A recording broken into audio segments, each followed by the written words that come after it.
a debate with my father or my mother, and there was a tendency not to, out of respect, not to disagree with what they had to say. I mean, Yeah, no, I get it. And actually, what I was going to say was, I think you found is that in order to have a courageous conversation with anybody, it must begin with respect yeah. for the other side. Welcome to Peter and Phil's Courageous Conversations, a podcast addressing race relations and social issues in hopes that you'll be inspired to do the same. Now, let's begin our conversation with your hosts, Dr. Peter Weinstein and Dr. Philip Nelson.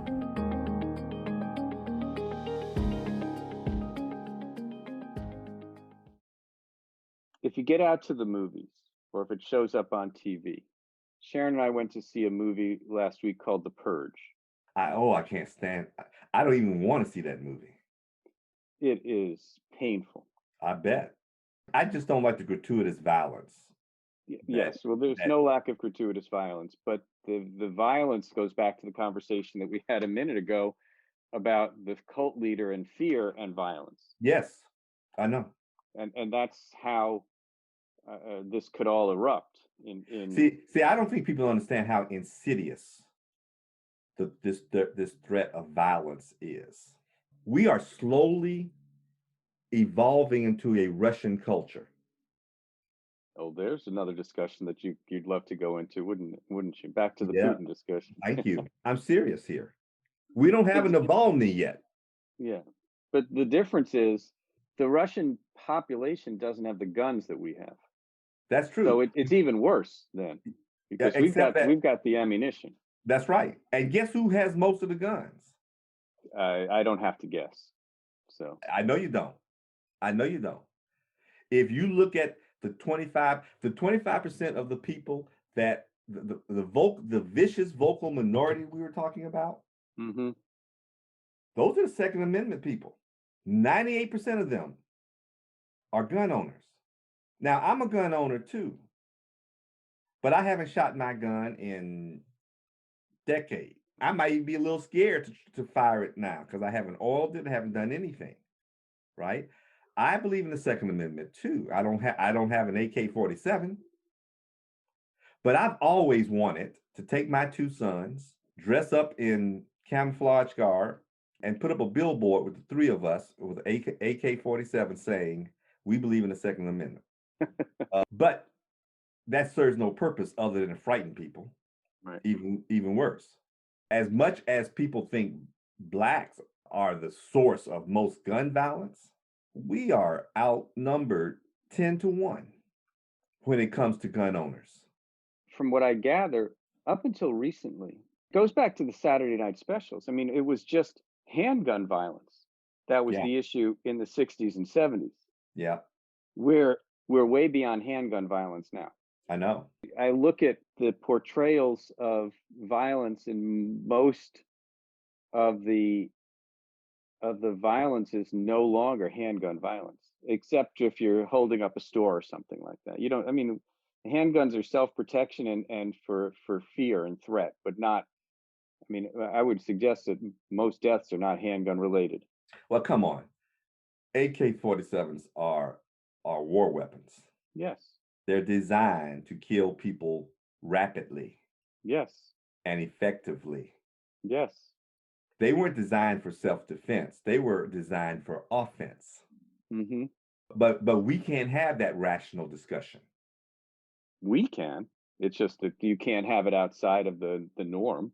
Well, that's what I meant. That's what I meant. I mean, we can't have that discussion at all because it gets muted with unreasonable considerations, and then people make the fatal error of attribution for your stand. Guilty until proven innocent. If a typical debate on gun control begins with, if you want to pass a character checks before you can buy a gun, if you're in favor of greater gun control, then that means you're just trying to take my gun. Okay? So how is it that if I pass a law that says I want to make it harder for you to buy a gun, How do I translate that into I want to take your gun? And the only way you can do that is to say, if we tighten up our controls of selling guns, that's just the first step on a slippery slope. And so we use that analogy, and already we've perverted the discussion. And we perverted the discussion to the point that we don't care if you are a licensed psychotic. You can still buy a gun, because to restrict a gun from anybody would put you on that slippery slope. That's why we can't have the conversation. You know, it's interesting, Phil, and since this is courageous conversations, we can't have a gun control discussion. We can't have a voting rights discussion. The biggest, we have reached a point in this country that we can't have discussions on issues because the polarization is so great. The Venn diagram, there's so little overlap for common discussion right now that you can't even have these conversations without creating huge gaps. You know, and again, this goes back to the last probably 30 or so years, and we've talked about this, I believe, in the past as well, is when did the rifts and our ability to have conversations start to move further and further apart, because it's getting, you can't have a logical discussion any longer with anybody. Well, I think we have to change our language as well as our perspective. Mm-hmm. When you make the comment that we can't have the discussion because we are so polarized, you are submitting to defeat right there, because there's no way to unpolarize a hyperpolarized situation unless you have a discussion. There you So go. I don't think that's the reason we can't discuss it. I don't think the fact that we're polarized is the reason we can't discuss it. I think we have lost the art of discussion. That's interesting. And I would agree with that. One of the things I would love to have as part of the business class, I would love to have groups of 3 students take either side of a variety of different veterinary issues and debate them. Yeah, we've lost the art of debate.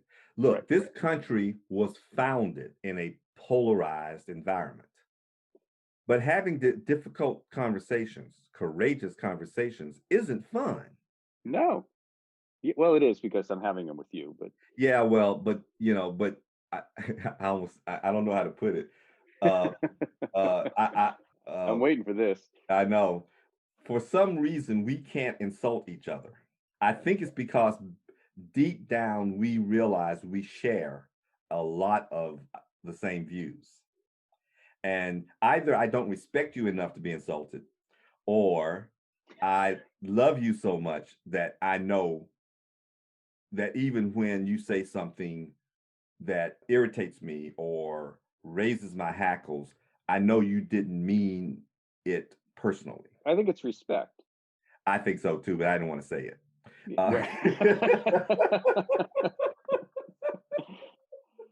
Well, it's kind of like having a discussion with a parent or a sibling, although more like a parent. A sibling.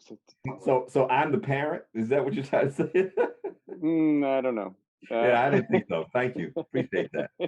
It's out of respect that I won't say that. It is a challenge. I mean, there were times that I wanted to have a debate with my father or my mother, and there was a tendency not to, out of respect, not to disagree with what they had to say.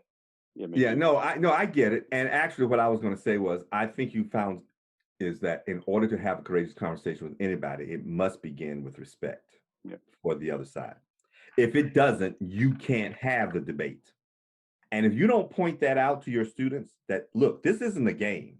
This isn't an exercise. This isn't just an exercise. Let's start, before we get into the issue, how do you feel about this person?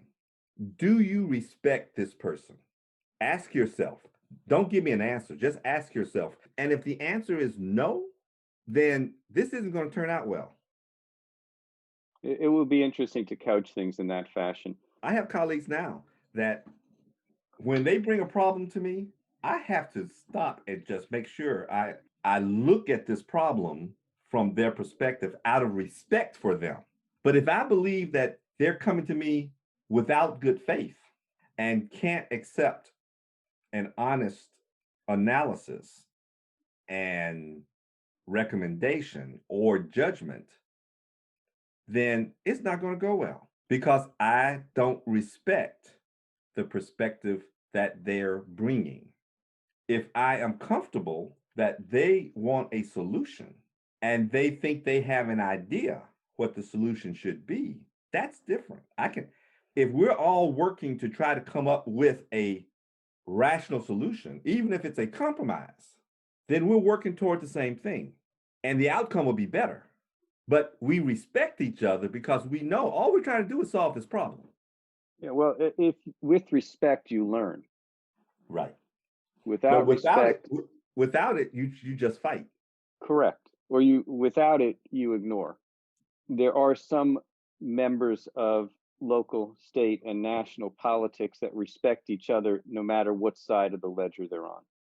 Unfortunately, there are way too many that don't have any respect at all or have lost respect because of some of the actions that they've got.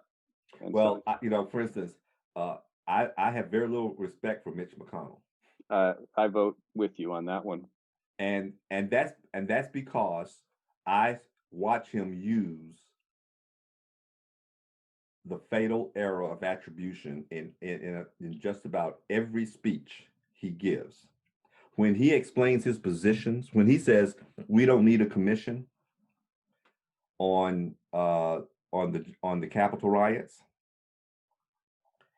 he will inevitably say the Democrats simply want this. Yep. Instead of just defending his position with his opinion.